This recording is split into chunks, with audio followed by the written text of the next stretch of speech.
Buen mediodía, Mari, para vos y para toda la audiencia, por supuesto. Bueno, bien mencionaste que fue el Día de la Industria y en base a eso es uno de los sectores que más ha sido afectado en estos primeros meses de la gestión de Javier Milei, a tal punto que ayer le habló a los industriales Milei, no es casual, y hizo referencia y alusión a que no puede sacar todas las trabas todavía del sector porque todavía no están preparados para competir con el exterior, ¿no? Con las industrias multinacionales. Para eso vamos a hablar con Juan Manuel Quisper, en este caso espero haberlo pronunciado bien. Sí, muy bien pronunciado. Contanos cómo está la industria manufacturera, cómo está el sector industrial. Bueno, el sector industrial, yo tengo que ser bien transparente con los datos que nosotros vemos. Son datos oficiales que publica el INDEC. Estamos registrando una caída del 20% interanual de producción industrial. Cuando ese dato es a mayo, cuando no contrasta con el índice de producción industrial, que ya está a junio, vemos que se sostiene esa caída cercana al 20%, y con el relevamiento que hace CAME de la producción PYME industrial, también releva un 18% de caída interanual a julio.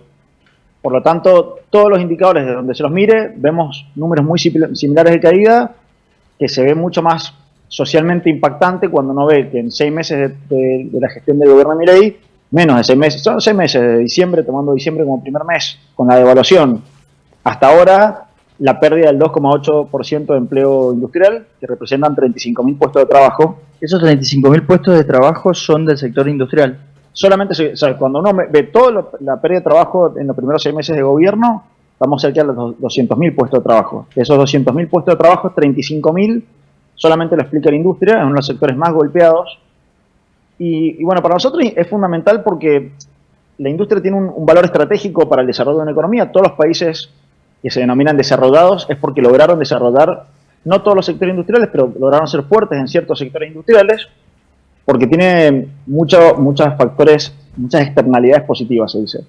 Genera puestos de trabajo formales, tiene un alto nivel de registración laboral por encima de otros rubros, paga sueldos por encima de la media, o sea, levanta los sueldos promedios donde hay industria, genera un incentivo a la educación porque el trabajo industrial tiende a ser más calificado que el de otros sectores de la economía, y es un sector que dinamiza y agrega valor. O sea, no le mismo exportar bienes industriales que exportar materia prima. Bueno, la Argentina ha transitado a lo largo de su historia como país procesos muy industrializadores y procesos desindustrializadores. Y otro dato muy importante a tener en cuenta, el 18% del empleo argentino es industrial. ¿Y qué es lo relevante? Que el gobierno de Javier Milei tiene una perspectiva, podríamos decir, desindustrializadora, no porque en sí mismo quiera desindustrializar, sino porque cuando uno mira el modelo macroeconómico que él plantea, que es el apuntalamiento de los sectores competitivos en términos internacionales estratégicos, hablamos de minería, hablamos de gas, hablamos de petróleo y algún otro sector agroexportador, no entra la industria. Entonces nosotros estamos viendo un proceso parecido a los 90, por así decirlo. El mismo Milei, referencia siempre con el mejor gobierno de la democracia hasta ahora ha sido el de Menem, con un tipo de cambio apreciado, como estamos viendo ahora, con una caída, con aumento de las tarifas de gas y luz, que son factores de la producción, más acción del compra nacional, las regulaciones estatales que ayudaban a la industria a crecer. Bueno, el pronóstico nuestro es que es un sector que va a sufrir mucho y va a ser muy marginal el sector industrial que logre acomodarse a este nuevo modelo de apertura económica que plantea el presidente. Mari, ¿te escucha Juan? Si querés trasladarle alguna pregunta. Bueno, le vamos a preguntar también a Juan Manuel, Facu, qué es lo que pasó con el sector puntualmente metalúrgico. Si vamos a los distintos tipos de sectores y vemos el metalúrgico, ¿qué observación se puede hacer allí? ¿Qué pasó con este sector? Bueno, el sector metalúrgico es uno de los más golpeados, o sea, tiene una caída cercana al 30% interanual de capacidad ociosa instalada, es decir, de su potencial de producción a cuánto está trabajando a la mitad de su potencial de producción. Tenemos noticias de Asindar, que ha paralizado parte de su planta de producción de acá a diciembre. A los datos del empleo perdido durante este tiempo se le suman que no entran en las estadísticas oficiales, que son las suspensiones. Son trabajadores que no están yendo a trabajar, están cobrando una parte de su sueldo y con la amenaza constante que si la producción no levanta, van a pasar a ser despedidos.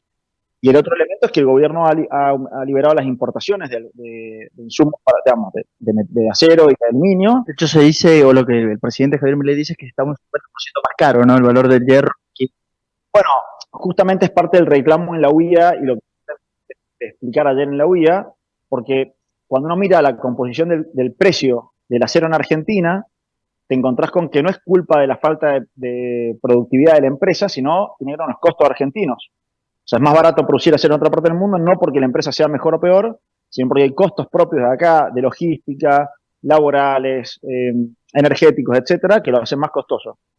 Entonces trae un producto importado afuera más barato que el que producimos nosotros. Lo que ayer también plantea el presidente Javier Milei ante los industriales es el hecho, y que varios economistas salieron esta mañana a repetirlo, entre ellos Bebo Granados, lo cito porque es alguien de vasta trayectoria, en este caso dice que fue un sector muy protegido, tanto el textil como el metalúrgico, bueno, el sector industrial en definitiva, y que no se bancan salir a, sí, o salir, andar en bicicleta solo, básicamente. Sí, sí, sí. Es una discusión que es una discusión que se tiene muy por arriba, no se profundiza. Cuando uno mira el sector textil, y se dice, digamos, siempre fue un tema, sobre todo durante los años del gobierno de Alberto Fernández, que fue el sector con inflación promedio más alta de todos los sectores. O sea, se planteaba un sector protegido y finalmente estamos protegiendo tipos que especulan con los precios. Eso se decía muchas veces en los analistas económicos. Pero cuando uno se involucra y profundiza, ¿qué te encontrás? Te encontrás un sector que no invierte en tecnología.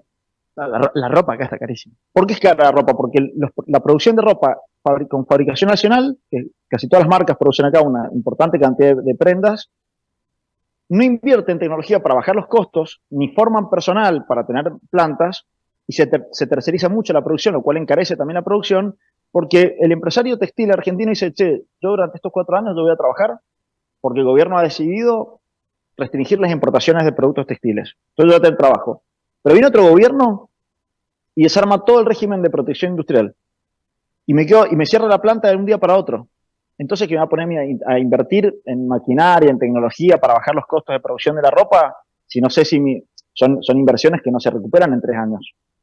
Entonces, cuando uno mira este modelo que viene, este péndulo argentino entre modelos industriales y modelos aperturistas, digamos, que dejan de proteger la industria y dice sálvese quien pueda, o sea, sálvese el que pueda salvarse en este mundo tan competitivo, lo que perdemos somos todos. Porque cuando se protege la industria hay que protegerla con lupa, digamos, haciendo foco específicamente, estudiando bien qué sector se va a proteger, por qué y durante cuánto tiempo y con qué incentivos. Y lo mismo cuando viene un gobierno que quiera generar apertura. No podemos generar una apertura indiscriminada por todos los sectores porque es más probable que dañemos la economía que la hagamos crecer. Hoy tenemos una economía, como te decía recién, donde el 18% del empleo está en estas industrias vinculadas al mercado interno.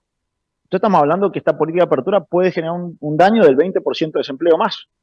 Mari, te escucha Juan Manuel, si querés trasladarle alguna pregunta más. Bueno, Facu, ya para finalizar le vamos a preguntar acerca del rubro alimenticio, ¿no? Que es uno de los últimos en sufrir crisis, ¿no? En este caso, ¿cómo lo ve a este rubro que es tan importante, ¿no? Para todos los ciudadanos. Con respecto al rubro alimenticio, ¿cómo lo ves? ¿Ha sufrido no tanto la caída? Bueno, ahí creo que 2 variables, una cuestión a mirar es el consumo de alimentos y bebidas y la producción. Algo que venía pasando, que tiene que ver con el contexto inflacionario del año pasado, que había una gran cantidad de stocks en la economía porque había mucho adelantamiento de compra y de importaciones, etcétera, etcétera, que ha permitido sostener un nivel de ventas por encima de lo que se está produciendo, porque había mucho stock a liquidar. Es más, me acuerdo cuando el ministro de Economía Caputo planteaba que la inflación se medía mal porque había muchos productos con ofertas, con 2x1, etcétera, 3x2. Gran parte de esas ofertas no tenían que ver con una cuestión de bajada de precios, sino stocks que se estaban venciendo. En alimentos de bebida hay problema de fecha de vencimiento. Coca-Cola tuvo una partida muy grande de Coca-Cola, tuvo que salir a liquidar o se vencían. Pero bueno, más independientemente de eso, es un sector, obviamente no cae al mismo ritmo de otros sectores industriales porque es el sector más inelástico de la economía. Cuando cae el consumo, lo que se sigue consumiendo es alimentos y bebidas. Pero sí, ha tenido un daño importante la producción de alimentos y bebidas. Más, no tanto en la venta, en la comercialización, sino sí en la producción. Bueno, Mari, hasta allí un breve resumen del sector industrial, que es mucho más complejo y en definitiva el balance, ¿no?, de lo que planteaba Juan Manuel entre una libertad absoluta y un proteccionismo también absoluto, ir con lupa protegiendo ciertos sectores y ver cuál es el que necesita más protección y cuál es el que está dispuesto para competir, ¿no? Bueno, Facu, muchísimas gracias por toda la información. Le agradecemos a Juan Manuel, quien muy amablemente se ha sumado a la entrevista y a la pantalla de TVO. Gracias, que tengan un lindo día. Buen mediodía para todos, Mari, le hago extensivo el saludo a Juan Manuel.